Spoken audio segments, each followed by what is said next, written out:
for her to be going around at the time when there's so much harassment going on shows two things. One, she is doing something that she has planned ahead for, and she knows that this is a hedge. No matter what the House does to her, a face-to-face meeting with ordinary citizens will still trump that. Iba po talaga yung face-to-face.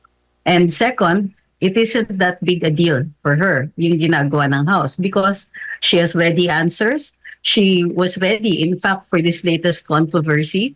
It was just a matter of what, an hour or so, when her office had already put together their another answer to this surprise witness or slash resource person against her. So para sa akin, itong pag-iikot niya is an indication that you can throw anything at her, but she'll still deal with things calmly and with the kind of perspective that a seasoned politician wishes they would have.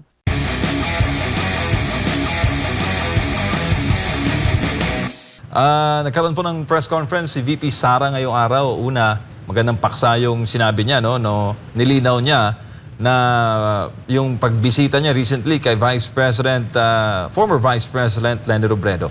Ano yung takeaway mo doon, ma'am? Tama ba yung hakbang na yun? O dapat hindi sila nagkita? Naku, pasensya na. Hindi ko narinig yung kabuuan po kasi ng explanation niya. Could you give me the gist of it? Na-catch ko lang po yung umpisa eh.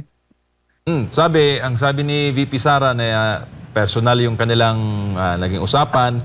Tapos, yes. ang sinabi rin is, bumisita naman daw siya sa mga nauna na mga dating vice-presidente, no? In the likes of former President T.G. Ginggona, former Vice President Gloria Macapagal Arroyo. Parang yung pagdalaw niya, ma'am, ay bilang pagsasabi daw na kung anong kailangan nyo, as former VP, ay tutulungan namin kayo ngayon at pagpapakilala na siya na raw ngayon yung bagong upong vice-presidente. Anong masasabi mo doon, ma'am? Well, it seems to me that she's being social. And magandang touch yun, no, na nakikipag-usap siya. And it's a nice touch na yung inumpisahan niya ay mga dating vice-presidente. So they have already something in common na mapag-usapan. Of course, matagal na silang magkakilala ni former VP, then later President Gloria Macapagal Arroyo. But yung with Teofisto Ginggona, for instance, that's a lot of history there. So maganda yung nakakausap niya, and she also might learn something kasi politics on a national scale, iba po yan, and the perspective of vice presidents is always a good thing for her to have. So medyo it's just a little surprising that it comes at this time, but it is always a welcome development. So totoo naman pala yung sinasabi that yung visit niya with former Vice President Leni Robredo was more of a personal nature. More likely to get the feel of how the vice presidents were before and what they're doing now. Yung kumbaga, house retirement coming along for you, parang ganon. So I really don't see anything that would have been controversial. And she also put a nice touch to it. It's very nice na hindi natin alam yung mga dating former vice presidents dinalaw din pala niya. So maganda din po yan. Yung mga din, ma'am, no, yung mga usapan lalo pa sa mga issue ngayon kay Vice President Sara Duterte, no? Sa mga investigasyon dyan sa House of Representatives, may isa na nagsabi na mukhang nagpapatulong raw itong si VP Sara kay VP Leni kung paano ang mga diskarte sa OVP, no? Dahil kung tutuusin daw, mas mababa yung budget noon ng OVP sa panahon ni former President Duterte, mas malaki ngayon sa panahon ng Marcos Jr. government. Pero may mga hakbang na talagang malaki ang posibleng tapya sa budget ng OVP sa 2025.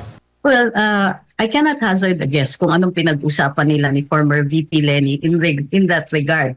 But if sinabi niya hindi yan politics, even if they were talking administrative law, kumbaga, I seriously doubt that she would have asked VP Leni about that, considering the circumstances are quite different. At saka medyo tinutulak naman masyado into the arena of politics kung yun po yung pinag-usapan. However, na-appreciate ko that she's on this sort of tour, di ba? She's going around, she's talking to different people with different perspectives, particularly at a time na siya, how do you call this? The only way I can accurately describe what the House is doing dito kay VP Sara is harassment. no, of a political nature. So in the middle of all of this harassment by the House, cool pa rin siya, and she still gets to go around. In fact, she's doing, I think, what the House doesn't want her to do. What her political enemies don't want her to do. Ayaw nila na nakikipag-usap siya. Ayaw nila na nakaka-create siya ng mga grupo or mga individuals, nakaka-discover siya o nakaka-create siya, kumbaga, ng additional na following. We're talking an addition to the 32 million who voted for her, no? So this is what they're afraid of. They're afraid of gaining more sympathy for the vice president. They're afraid that she might create groups that will support her, might create an even bigger following than she already has, or can turn the tide of public opinion that the House is desperately trying to move in a certain direction. She can turn that simply by meeting with people face to face. Iba pa rin siyempre ang mga nababalita sa TV, iba yung kaharap mo yung tao. So nothing beats the personal experience. And so for me, for her to be going around at the time when there's so much harassment going on shows two things. One, she is doing something that she has planned ahead for, and she knows that this is a hedge. No matter what the House does to her, a face-to-face meeting with ordinary citizens will still trump that. Iba po talaga yung face-to-face. And second, it isn't that big a deal for her, yung ginagawa ng House, because she has ready answers. She was ready, in fact, for this latest controversy. It was just a matter of an hour or so, when her office had already put together another answer to this surprise witness or / resource person against her. So para sa akin, itong pag-iikot niya is an indication that you can throw anything at her, but she'll still deal with things calmly and with the kind of perspective that a seasoned politician wishes they would have. Pero, Madam Secretary, ano pong tingin ninyo doon sa mga panawagan kay Vice President Sara na mag-resign na lang kung hindi man daw niya kayang harapin yung investigasyon sa House, or di naman kaya yung mga pagtalakay sa proposed budget ng kanyang tanggapan? Pero may sagot dyan, ha? Basahin ko lang, ma'am, yung sagot ni VP Sara kanina. Yes, please. Hindi raw siya sasagot Yes, sa Young Guns dahil kailangan ko sumagot sa 32 million. Parang sinampal niya yung solo na nagnanawagan ng kanyang resignation. Dahil kailangan niya raw sumagot sa 32 million na bumoto sa kanya, hindi sa isa o dalawang tao. Hindi raw siya alis dahil nilagay siya sa pwesto ng taong bayan, believing that she will work for the country. Anong masasabi niyo doon, ma'am? Well, as usual, she hits it right where the voters want it. Kumbaga, the congressmen may be representatives, but nothing beats service direct to the people. Kaya ngayon sinasabi natin, yung mga face-to-face encounters niya, whether it's with the former officials or with ordinary persons, nothing that trumps whatever it is the House is going to throw at her. At itong mga opinions ng mga so-called young guns, mintis. I'm sorry, no, but it seems that they are trying way too hard. You know, they're trying to look nonchalant about it, trying to make it look like, ay, trabaho lang ito. But clearly there is a point, there is a purpose, and that purpose is nefarious against the Vice President. So kumbaga, bad acting. Doon pa lang sa acting, mahirap na talaga sa kanila on their part. Pa na sila to justify why they keep going after the Vice President time after time. Kumbaga, they went after her sa budget. First, before that, it was the CF. After that, it was her budget. After that, it was the plenary budget. And then there was a special hearing on the Committee on Good Governance. And then another meeting of the Committee on Good Governance. Kumbaga, once, okay lang yan. 2, maybe coincidence. 3, malicious intent na yan. Naka-4-5 na sila. So, maliwanag na sa taong bayan what they're trying to do. But the VP just continues to give service and meets with people. So, ano yung mas kakampihan mo? Kumbaga, sino ang mas credible sa'yo? Yung tao na humaharap sa'yo o yung tao na nakikita mo lang sa TV? So, for me, she's doing the right thing. She's making the right choices. Also, she's reacting also. There's some instances here where we can call it a reaction or a counter strategy. Since the Congress's moves or the moves of these so-called young guns are very predictable, they only have one weapon. It's the congressional inquiry. And if you have only one weapon, all of their problems look like a nail. And they keep using and reusing that same strategy. Whereas the vice president has much more tools at hand, at her disposal. So while she's planning ahead for whatever moves the young guns are doing, because they're also predictable, they, on the other hand, cannot predict what she's doing. So, or what she's planning to do or what she's going to do. So, yan yung tinatawag natin na strategic imbalance na. And kumbaga sa young guns, marami pa silang kakainin. Tsaka ma'am, nagiging laman ng usapan ngayon sa politika yung katagang panapanahon lang talaga no, ang buhay. Pero kung ikukumpara natin ang panahon ng Duterte at ng Marcos government, meron bang ganitong senaryo na nangyari sa Duterte administration na ginamit yung House investigation para busisiin ang pondo ng Office of the Vice President na co-equal branch nila sa pamahalaan? Di ba dapat ang courtesy na ini-extend sa VP ay pares din sa Presidente? I agree. Kumbaga, wala. Although VP Lenny was quite antagonistic and in fact made statements and constantly harangued the former president, there was never something like this. In fact, I was one of those who filed a complaint for impeachment against VP Lenny early in the term.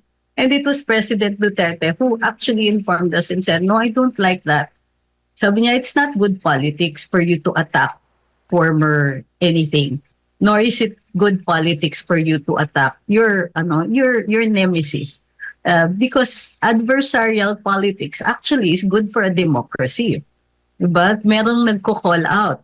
Hindi naman pwede tayong tsuwariwak ng gobyerno or ng mayorya all the time na everything they do is always correct. Ang mangyayari niyan, we will be co-conspirators in the downfall of the country pag napapariwara na ang gobyerno.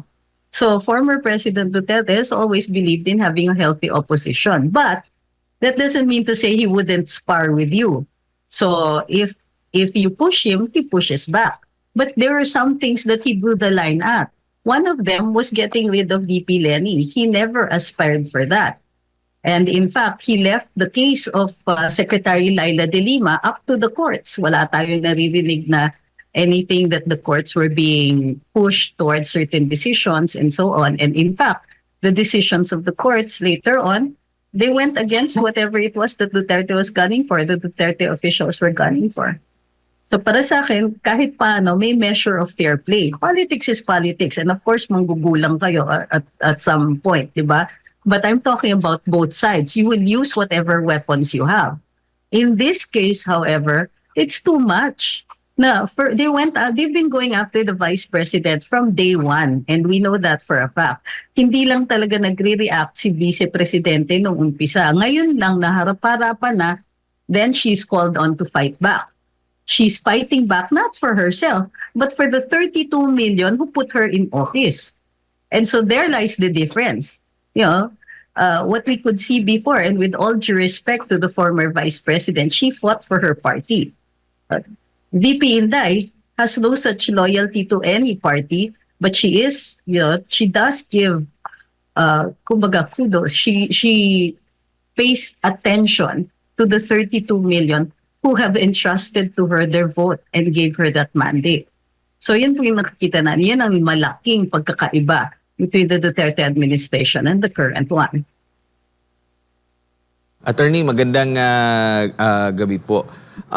Sa taong bayan, sa ordinaryong tao at sa lahat outside ng Kamara, hindi po ba malinaw yung naging paliwanag ni VP Sara sa pamamagitan ng kanyang unang pagdalo at paliwanag kung anong magiging takbo dun sa kanyang budget, panukalang budget, tsaka yung sa mga liham niya sa Kamara, kung babasahin ba ito ng isang ordinaryong tao, hindi ba ito agad maintindihan na ipinauubayan na niya sa Kamara ang kinabukasan ng kanilang budget. Kaya ito yung naging hindi na siya dumalo sa mga pagdinig pa, at the same time pati yung sa budget deliberation sa plenaryo mismo ng Kamara. I think that, yes, it's understandable by any ordinary person. Plus, inulit siya ilang beses at the Appropriations Committee hearings, dun sa letter niya, dun sa plenaryo. I mean, what's hard about saying that we leave this into your hands? I mean, kailangan pa bang i-memorize yan? Kumbaga, this is not exactly rocket science either. So, kaya nga at some point, sinasabi na ng mga congressmen, hindi, she has a constitutional duty daw na umappear. No, that's not true. So, kumbaga, they're stretching the limits of the constitutional guarantee to transparency. What you do have to do as an officer, as an accountable officer, is to justify your budget. I'm asking for this much goes to MOOE. These are our employees, they get this much. These are our projects, this is the budget allocated for them, this is the breakdown. So that is the justification. If Congress doesn't understand anything about that and they need her to qualify, the Vice President has said that if you find that any of these are not to your specs or are not clear enough, feel free to deny it. We are prepared for a denial of even the entire budget. So kumbaga, the congressmen, they want a debate. The Vice President is saying, we will not debate. We will accept whatever you say. So, ang hindi ko maintindihan yan, yung kabila kasi they're spoiling for a fight. Gusto nila dalhin si VP doon and they will ask her difficult questions. No, not difficult. They will ask her questions with the intent to make her look bad. So, ayaw ni VP na gawin yan. Kumbaga, if the purpose of appearing before Congress, if the purpose is to clarify her budget, the documents that she has presented are clear enough. And if they are not clear, Congress can always decline her proposal for this budget and even give her a zero budget. She has been prepared for that. So, kumbaga, nawala yung penalty. Parang, alam niyo yan, parang, sige, tinatakot kitang ganon. Tinatakot kita with a hammer. You take away the hammer, and what they have now are empty threats. So, and in fact, invento. Ano yung constitutional obligation niya? Walang constitutional obligation to show up in Congress. And if they really believe that, why have they not cited her in contempt? Hindi nila ginagawa din. In other words, kahit ang Kongreso mismo, they cannot explain their position. Nor can they even say that VP Inday is doing anything bad or against the rules or even in contempt. She has not been held in contempt. So, they're neither here nor there. Whereas it's the VP na naging maliwanag na maliwanag sa kanyang explanation. Tsaka nabanggit din niya, naipaliwanag din niya na nagkaroon ng pagkakataon na nagkusa ang Kongreso na maglagay ng pondo doon. Kahit hindi niya hinihingi na mismong siya ay nabigla at hindi lang ang OVP ang nagkaroon ng ganon, 'di ba? Meron din sa DSWD, meron din yata doon sa COMELEC na parang hindi nila hiningi pero nagtaka na lang sila na nung sa final na talaga nagkaroon ng dagdag na pondo. Pwede pala 'yon na kahit hindi dumaan sa matinding mga deliberasyon. Kaya napagdesisyonan niya, hindi kayo na ang bahala. Pwede naman pala ninyong dagdagan. So nasa sa inyo na, kami, nag-present na kami. Ito yung pangangailangan namin. Ito yung mga possible programs namin. Ito yung suggestion namin. Nasa sa inyo na kung inyo bang aprobahan, babawasan man, o hindi aprobahan yung mismong panukalang budget. Na ipaliwanag din niya. Parang hindi yata maintindihan or ayaw intindihin ng mga taga-busisi ng budget. Oo, kumbaga parang ang hugot niya is na ipaliwanag na niya na pwede naman kayo. So kumbaga, bakit hindi nyo intindihin? Tapos isa pa pala ma'am, dahil dito sa kanilang ginagawa ngayon, kahit anong tanggi nila na doon sa sinasabi nila na hindi ito politika, ganito, ganyan. Pero dahil sa pagiging atat nila, na padaluhin at himayin, gisahin ang OVP kung ano-ano na lang kanilang mga dahilan. Hindi ba sila nagmumukhang dito? Parang It's- bumababa yung imahe ng Kongreso na talagang nandyan sila bilang tagapagbantay, tagabusisi ng husto sa pera ng bayan para malaman na kung saan napupunta ng tama. Parang naiba na ang image ngayon sa mata ng taong bayan po. Attorney, ganyan din po ba ang nakikita niyo po? Ah, Actually, wala ngang subtlety eh. Hindi man lang swabe, di ba? At saka, pang-apat, ilang beses na nilang tinawag ang vice presidente para humarap sa kanila. Medyo nakakapanghalata na 4 na beses. Sa ilang beses siyang tinatawag, nakadalawang beses siyang nag-appear. And then in the other times, di siya dumadating, maghihinanaing sila, magsusumbong sila sa media, alam mo yun, mga pa-hurt effect pa sila ng ganon. When actually what they want, we do know that what they want is to inflict a lot of hurt on somebody else. That's one. The other thing is, alam nyo, if this were a courtroom, it would be called badgering the witness.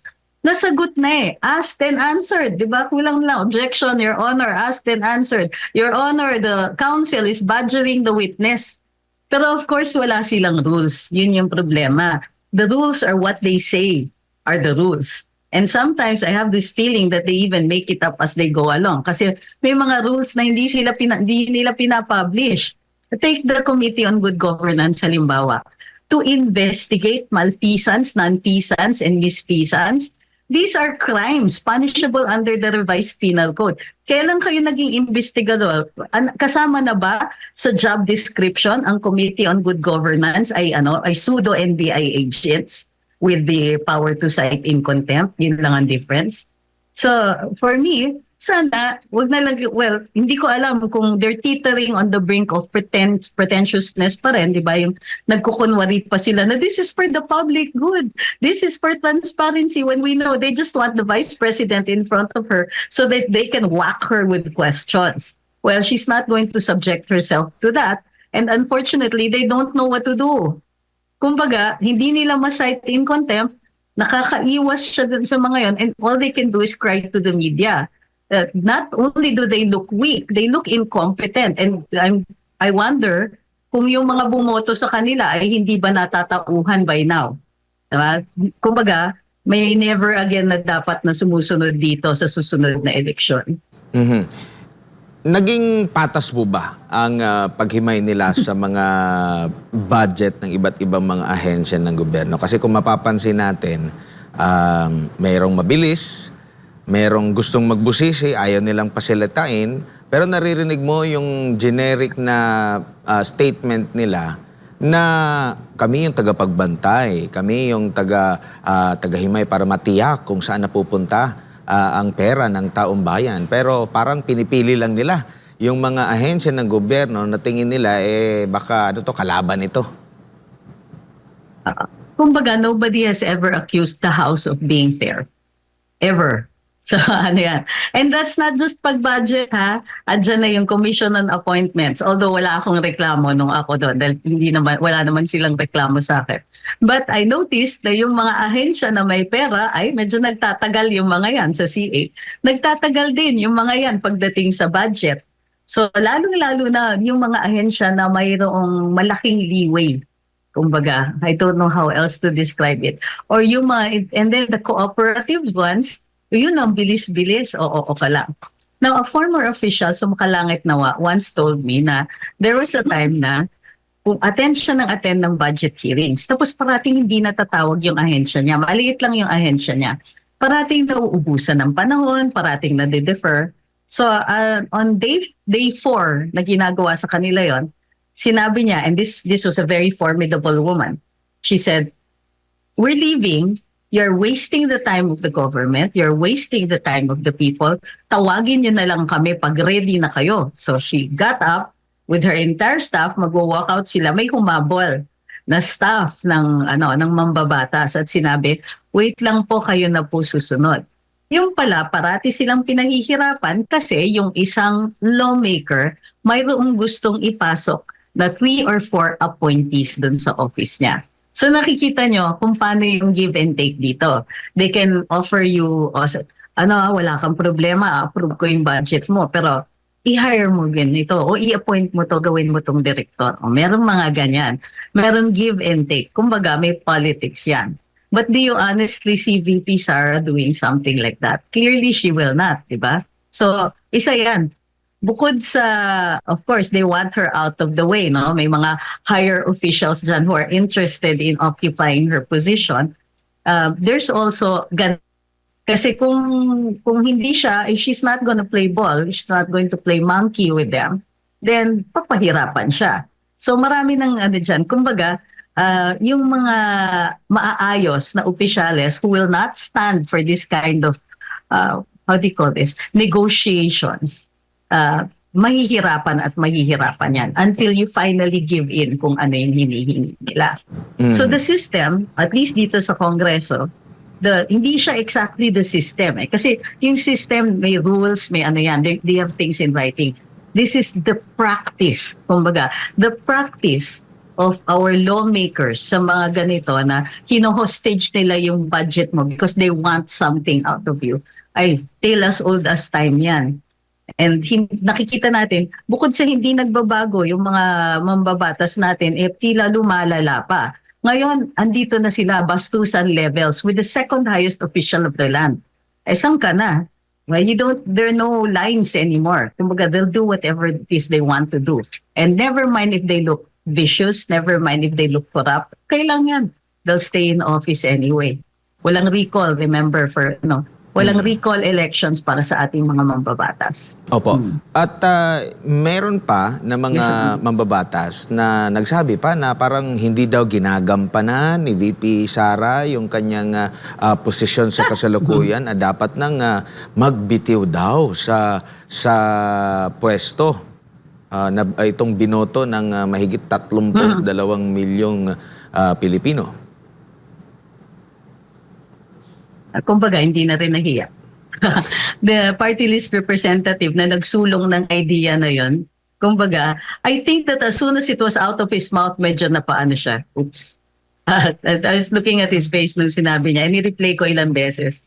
Ginagawan ko ng TikTok video. Anyway, nakita ko yon and parang, well, if she's not interested at unang-una, nag-iimbento sila.